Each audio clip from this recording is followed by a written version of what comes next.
Aba, ikaw una magtanong at nahihiya ako kay Heart. Nagselos ka ba talaga, Labi, nung nagkalikan silang dalawa?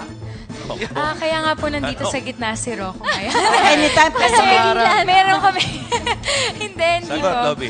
Hindi, natutuwa nga ako kasi nakakatawa silang dalawa. Lalo na si Heart, sobrang awkward siya.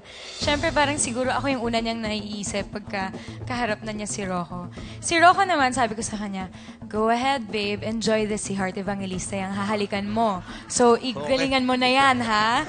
Kaya ako naman kinabahan. Siya yun. Diba, So, sa bagay, yung halikan, Lolit, at saka yung sampalan, part na ng acting yan eh. Yan, Kasama oh. sa eksena yan. Dahil Beautiful Strangers, medyo tungkol sa mga love, love, love, love.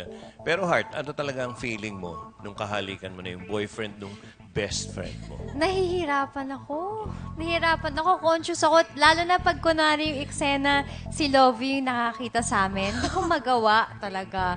Pero bilang artista, kailangan mo gawin yung trabaho mo. So, iisipin mo na lang talaga na hindi mo siya kilala, na wala kayong nararamdaman na gano'n awkward. Pero sa totoo, bilang mas nangingibabaw yung pagka-tao kasi sa pagka-artista, hiyang-hiya ako at awkward na awkward. Napakaswerte naman ni Rocco. Tanungin natin yung Diba? man of the hour.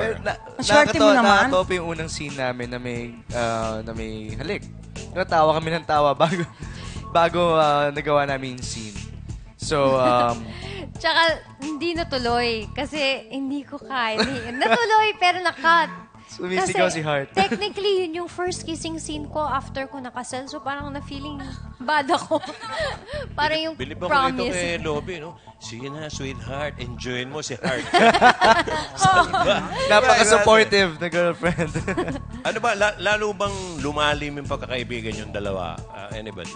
Ako para sa akin, lalong lumalim kasi ngayon ko lang nakasama talaga si Rocco na everyday, ngayon ko lang siya nakilala talaga.